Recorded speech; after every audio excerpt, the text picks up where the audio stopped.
up, guys? Back with episode 3 of Scott Talks. NBA season tipping off tonight, but today we're joined by a very special guest, Mr. Chris Taylor, one of the hottest photographers in the city, videographers. I mean, this man does it all. Chris, thanks for being here. Man, thank you, bro. I appreciate you for come sharing some of your knowledge with me and, letting me be a part of this. Anytime. Let's just jump straight into it. Tonight we got the 76ers and Celtics and the Lakers, Warriors. What are some of your thoughts on the 76ers and Celtics? Man, the Celtics coming from a finals appearance. I mean, that is huge. I think people, for one, would not recognize that as much as they, as they should. Playing the Warriors, you know what I'm saying? I think LeBron was talking about it with Tatum, like, this was just like him in 07 when he played the Spurs and he lost. And Tatum goes in and plays of experienced Warriors. I mean, I think we all knew that when it came down to like the Warriors, experience was gonna be the thing that separated them. And they went on and win that finals. But the Celtics have a lot of potential, bro. Like Tatum and Brown, like that's the guys. Like they have to put it all into them and allow Marcus Smart to, play his role and, let him know how important he is to that team because he is very important. But I'm looking forward to that. But the Sixers, man, Harden and Embiid, bro. If they get that matchup together, that duo, could be crazy, bro. Yeah, like could be crazy. That Celtics team got a deep team again. They faced a super experienced Warriors team. One of the, we consider that a dynasty these days. So that was a super great team. But like you said, they're bringing back Jaylen Brown and Tatum. Those guys are both still entering their prime. They're still young. So that team can really do some real damage. I thought Brown definitely stepped up on the offensive side of things during that run. So he definitely is ready to come into a big role. And even like you said, Marcus Smart just won DPOY. I mean, and his offensive game's getting there too. He's feeling more comfortable creating his own shot, shooting. So that's going to be an interesting team. And then the 76ers, I mean, I think that Joel Embiid was, in my opinion, was robbed of MVP. But that team, like you said, if we can get a healthy Harden and full 100% Harden, man, that's scary, bro. That's like that's finals guaranteed. If they, Harden, like I think people really forgot how. I remember watching him against the Warriors, and when he was just shooting and ice on, and like he hit a shot one time, like over like 3 defenders. Yep. Like I remember watching that game, and I was just like, yeah, he's different. He's Harden. different, and if he can go back to that level and or maybe elevate his game, maybe allow it to adjust to the type of player that he is now and make it successful, Embiid's gonna do his thing. I think Embiid is a lock, like you said. He should have won MVP. I think he's a lock. He's gonna go do what he does every night, and Harden just has to be a supporting Cavs and be that superstar that he is because he's great. Yeah, like you said, they have 2 great players. Then we go over to the Lakers and Warriors. We got LeBron entering his 20th season. I mean, that man is not human. The king, the putting GOAT, up 26, 27 points as, your 19th year. That's not normal. A lot of players we've seen they might have played maybe 20 years in the league, but those last 5, 6 years of their career, he's not missed a beat. So I think that team has some interesting things. AD can stay healthy. That's a team that can go far. As well as, Russ and Pat Bev can find a way to coexist. I mean, that team has some nice role players. Dwayne Bacon, Wanda Anderson, Austin Reeves. I mean, I think that team, they might not be as deep as some of the other teams in the West, but I mean, when you have LeBron on your team, I don't want to bet against you when it comes to the finals. And Warriors have a nice young core. They're building with Poole, Baldwin, Moody, Kuminga, Wiseman. So even once they're stars and Curry and Clay, that's Dre, scary. Wiseman is scary. He's ripped Wiseman now. He's ripped. He's Wiseman huge. is scary. The Warriors, I don't know. I think both the NFL and NBA is pretty balanced now. I'm liking that. Because a lot of people have like teams that are scary. It's like if they make it click, they can do something. Like, and that's both Lakers and as we see the Warriors, like their experience, they're gonna do their thing. If the Lakers can put it together again, they'll be scary. Like he's a monster, bro. Like when he just has to get that. He never had that mentality like Kobe. Like my dad used to tell me that it was gonna be the thing that set him apart was like he don't have that dog. Right. He got that dog in him. Like he gotta be able to go kill. Definitely. If he can do that, he's another scary one. Like that's a scary team if they can make it click. And I think as far as tonight though, I feel like the Warriors gonna definitely They might go crazy coming off a ring. I don't know, but sometimes people lose that opening night. Sometimes LeBron can put it together. I don't know. It's gonna be a good game for sure. Their games are always good. The Lakers and the Warriors. This is always a good game. Definitely. But I'm looking forward to that game for sure. That should be good. And then we're going to take a quick jump to tomorrow. We got the Pelicans and Nets tomorrow. How we feel about those two teams? Pelicans, man. You know that's my team, right? If I'm going to build a dynasty right now, I'm going to go pick the Pelicans. You know what I'm saying? I love the Pelicans, and I think that the potential is – we have the most potential. With Coach Willie Green there, like, he is a great motivator. You know what I'm saying? I think he knows how to put a team together and make them want to win. You know what I'm saying? When it all comes down to it, that's what I want. I want somebody who's going to pull the best out of me, and that's what I think he does. And Zion, you know, he is Zion. You know what I'm saying? He's amazing. He got the one earring now. You know what I'm saying? He coming in looking like Jordan. Sign to Jordan. Hey, do what you got to do, son. He gonna go. I just need him to go out there and stay healthy. You know what I'm saying? Allow the game come to him. Allow his explosiveness not to just be like something he just goes out and do. Allow the game to come to you, and when you can use your explosiveness, use it. Definitely. Because when you got the chance, nobody's gonna stop you. Oh, definitely. Like nobody. Bi is doing crazy. I just was looking at some. KD was like, Bi is one of the best players, most impressive players he's seen. All-star. He can do his thing.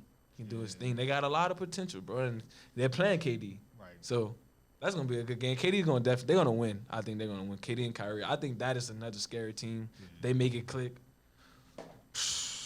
Like you said, KD and Kyrie. That's crazy, bro. That's a crazy duo. I'm happy they're running it back. I'm happy they were able to rather differences over the summer. I mean, like you said, KD's a generational player. I mean, I think he's one of the best scorers. He's from Maryland, so I'm always rooting for KD. But Facts. Same thing Kyrie. Kyrie's one of the most skilled ball players. I mean, he only played half of last season, but in those games he played, I mean, no one's able to guard Kyrie. But you got this young Pels squad. I think that's the scariest part about them. They're already super skilled. They already are turning heads.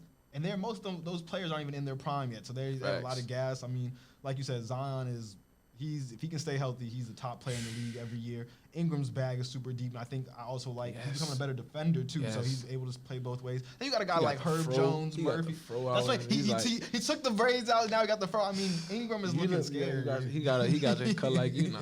For real. Nah, that Pelican side, like you said, I think you made a great point about Willie Green. I mean, he truly came in there, started that season. I don't think a lot of people remember. They weren't doing too well. They had some injuries and stuff, but he was able to get the most of those guys, and I think that's the part I love about him, that he's going to take whatever players he has and just get the most out of them. So that's a good thing. That's what you want from a coach. Like, that's the best thing you can ask, because at the end of the day, he's not out there playing. Right. And even if he calls plays, you have to execute it. But if he can just get that motivation out of those players, he has executors. Like Jose, he can go out there and he can execute. Like, he's working on his game. He can execute. That's what you need. You need people that's going to execute, because when the playoffs come down, it's a half-court game. Once you get through the season, you should be able to be smooth with your stuff. So when you get to the playoffs, you just execute. And I feel like all those players can execute. And that's going to be the difference when it comes down to finally making the playoffs and playing maybe an experienced team or another young team. Like, that can set them apart. And you know, it's going to be fun to watch the Pelicans. That's why I got League Pass, and that's why I got them. Because, I mean, I don't need League Pass for the Pelicans, but I just want to see who they're going to be playing, because I want to be able to watch and stuff like that, because, like, Pelicans are crazy, bro. Definitely. But speaking of the crazy Pelicans and executing, you did some photo work with C.J. McCollum. Just tell me a little bit about how that came about and just your photography journey in general. It's crazy because life is truly full circle, because that opportunity came from where the opportunity that I started off with. I was with this program, New Orleans Junior Journalism Program. Basically, they changed my life. They gave me an opportunity that truly changed my life. I was able to do Saints games, Pelicans games early on doing while I'm in high school with this program, and man, it was nice. God truly blessed me with many opportunities. I put in the work to lead to more things, writing stories, you know what I'm saying, doing podcasts with my fellow journalists, and just stuff to build my resume and keep growing. But it all came back around. Now I was working with them, you know, here and there, doing some work with the Advocate and the Gambit. But they asked me to do a photography photo shoot with the NBA superstar. We were trying to figure out who it was. Wound up being C.J. McCollum. And man, it was really an honor for them to, still ask me, still stay connected with them, even at the high school, because it is a high school-based program. But, you know what I'm saying, they recognize my work, you know what I'm saying, I still stay connected with them, and they gave me the opportunity to come through. And CJ came and he was speaking to some of the members that are now in the program and a few high school students that they let come through. And, man, it was a blessing, man. I got to ask them a few questions, sitting with the interview that my fellow journalist Phil did. And, man, it was nice, bro. Like, it's really unreal when you meet people like that because you can tell, like, they're a figure. Definitely. You know, that they're not just a regular person. Like, they're a figure. They have a glow off them. You know what I'm saying? It's real. And to be able to take his flicks and capture the moment is amazing, bro. God truly blessed me with that opportunity. Life is really full circle, bro. I'm not gonna lie to you. It's crazy. Definitely. Just seeing the way that your face lit up when talking about that, so that's truly a genuine reaction. I think that's the best part. But with that too, again, you've been doing this since high school. What's the pinnacle for you? What would be your dream career job? Dream career job. That's crazy. Well,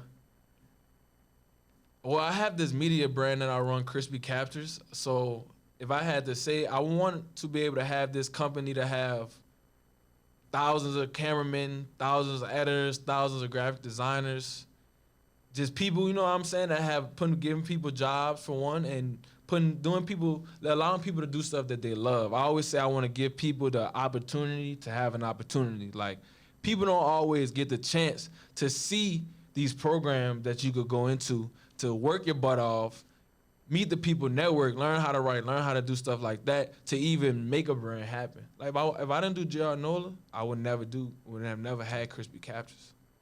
That program gave me the outlet to know that, man, you could go out to these events, you could use a camera to do stuff, you could use your words, your character, your charisma to make stuff happen. And, you know what I'm saying, I want to allow other people to figure that out for themselves, you know what I'm saying, and give them jobs, you know what I'm saying, they can go out to the events. If you're a starter, you know what I'm saying, you come work with us, learn your stuff, anything in the creative space. That's like media, like Chrispy Captures starting with photography, but it's gonna be anything with media, from podcasts to if you want to start a barbershop and you need some media people to help your brand grow. Like, it could be anything. Just want to help people get a chance to get another chance. Even they don't have to stay with me. They can start with me and make their own thing. You know what I'm saying? It's enough out here for everybody, bro. Everybody can eat, son. Everybody. I promise you. And I think that's the biggest point right there. Everyone can eat. I feel like a lot of times where people mess up, they feel some type of competition, you can't help somebody else out. Do you have that mindset, especially only as a sophomore? I think that's a gem. You don't go far with that. And, I guess the last thing I want to ask you is, outside of photography, outside of your brand, what's some stuff that interests you and what's kind of inspired you to be who you are today? Definitely my parents. They pushed me, you know what I'm saying, to be just a great man. And I mean, that's what everything starts off with, your character. Like, you got to try to build your character and be confident with your character. Be confident with the things that you do, and it motivates you just in the field, whatever you're doing. Because sometimes you get down and you don't think that this is what you should be doing, or the outcome isn't always as you expected, but you should keep going. That's something that keep me motivated. My parents and my little brother, you know what I'm saying? Definitely my friends, trying to, you know what I'm saying, just keep everybody going, because the group of people I'm around, you know what I'm saying, everybody just as motivated as me. So if my brother motivated, I got to be there to help him, you know what I'm saying. When I'm down, he come pick me up, same thing. I'm 19, so my whole life I was growing up by myself. So, you know what I'm saying, it's just a lot of stuff you got to keep going through, and gaming is important. Yeah, what else? Let me think. Definitely trying to succeed in school as well. Keeping that mindset on getting his degree, networking with people, just doing small things that, at the end of the day, it's going to come around and, help you elevate. Definitely.